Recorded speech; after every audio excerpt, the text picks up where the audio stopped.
விவரமான அரசியல் தலைவர் தான், மூத்த அரசியல் தலைவர் தமிழ்நாட்டில். அவருடைய கருத்தை அவர் சொல்லியிருக்காரு. அவர் வந்து எதிர்கட்சி வரிசையில் இருந்து செயல்படக்கூடியவர் படுறாரு இப்போ. அதனால் அரசாங்கத்துக்கு விரோதமான கருத்துக்கள் தான் அவர் சொல்லுவார். அதனால் அவர் கருத்தை அவர் சொல்லியிருக்காரு. ஏங்க சேர் எங்காவது ஒளிஞ்சிருந்து 100 பேரோட போயிட்டுருக்கிற போது, 50 பேரோட அதிகாரிகளோடு போயிட்டுருக்கிற போது, பின்னாடி அதான் கலெக்டர் எஸ்பிலாம் வந்து போயிட்டுருக்கிற போது ஒரு மந்திரி மேலே பின்னாடி கொஞ்சம் சேரல்லி வீசுகிறதோ, கல்லெடுத்து வீசுகிறதோ, சத்தம் போடுறதோ, இப்போ எதுக்கு எடுத்தாலும் தொலைக்காட்சியில் டிவியை வச்சுக்கிட்டு கை கேமரா இதை வச்சுக்கிட்டு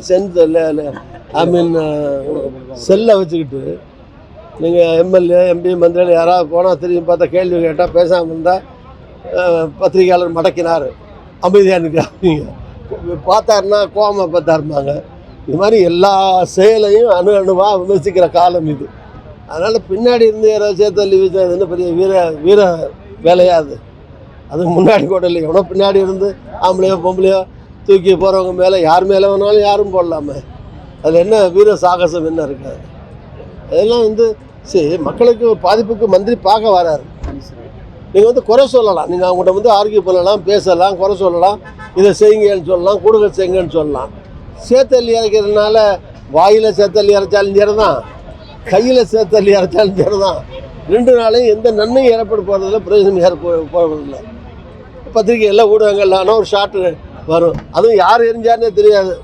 யார் எரிஞ்சான்னு தெரிஞ்சால் அவர் என்ன பாடுபடுவான்னு தெரியாது. அப்புறம் யார் இருந்தாலும் சேர்ந்தால் எப்படி காவல்துறை அரெஸ்ட் பண்ணுவாங்க, உள்ளே கொண்டு போடுவாங்க, ஒளிஞ்சிருந்து தான் வீசியிருப்பாங்க இல்லையா? அதில் என்ன பெரிய வீர பராக்கிரமம் இருக்குது? அதில் போய் சொல்லலாம், நேராக மந்திரி வராரா, உங்களுக்கு பிரச்சனை இருக்கா, போய் இந்த மாதிரி இருக்குங்க, இப்போ நிதி பத்தில் கூட கொடுங்க, உதவி கொடுங்க, அரிசியை கூட கொடுங்க, என்ன வேணும் கேட்கலாம். அது ஜனநாயக நாட்டில் உரிமை இருக்குது. மண்ணை வீசுறது, கல்லை வீசுறது, கட்டவாதத்தில் பேசுகிறது, இதெல்லாம் வந்து மழை வெள்ளத்தில் அவங்களும் கஷ்டத்தில் பல உருவலை காலிலேருந்து பார்த்துட்டு வர்றாங்க. சில பேருக்கு உடம்பு நல்லா இருக்குது, சிலருக்கு உடம்பு செல்லாமல் இருக்குது, அதோட இப்போ கஷ்ட நஷ்டங்களோடு தான் போகிறாங்க பார்க்குறதுக்கு. அவங்கள அவமானப்படுத்துறதுலையோ இன்சல்ட் பண்ணுறதுலையோ என்ன, அதனால் பண்ணுறவங்களுக்கு என்ன லாபம், அதனால் மற்ற மக்களுக்கு என்ன லாபம்? அதனால்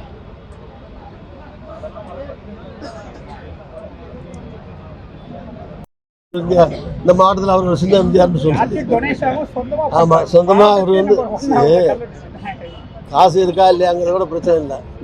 காசு இல்லைன்னா சில நேரம் கடன் வாங்கி கூட ஹெல்ப் பண்ணுவாங்க, ஹெல்ப் பண்ண முடிவு பண்ணிட்டாங்கன்னா. அல்லது மனசு இருக்கணும்ல, அவரால் என்ன மேக்ஸிமம் ஹெல்ப் பண்ண முடியுமோ அதை பாதிக்கப்பட்ட மக்களுக்கு, வெள்ளம் புயல் அந்த மாதிரி பாதிப்பு காலங்களாக இருக்கட்டும், சாதாரண காலங்களாக இருக்கட்டும், அது மாதிரி ஒரு வீட்டில் கல்யாணம் காட்சி நல்லது கெட்டது அப்படி இருந்தாலும் எல்லாத்துலேயும் போய் அவர் பங்கெடுத்துக்கிறாரு, நிகழ்ச்சிகளில் பங்கேற்கிறாரு. அதே மாதிரி மத்திய அளவில், மாநில அளவில் கட்சிகள் அறிவிக்கிற ஆர்ப்பாட்டங்கள், போராட்டங்கள், நிகழ்ச்சிகள், கூட்டங்கள் எல்லாத்துலேயும் தமிழ்நாட்டில் எங்கே நடக்குதோ இல்லையோ அவர் தலைமையில் இங்கே ஒரு நிகழ்ச்சி நடத்துகிறோம். அது மாதிரி அவர் சிறப்பாக நடந்துகிட்டு இருக்காரு. அதெல்லாம் காங்கிரஸ், மத்திய காங்கிரஸ், மாநில காங்கிரஸ் ரெக்கக்னைஸ் பண்ணி அவருக்கு ஏதாவது ஒரு பொறுப்பு கொடுக்கணும். இன்னும் ஒன்றும் கொடுக்காம பொறுப்பும் இல்லாமல் தான் இது பண்ணிட்டு இருக்காரு. அது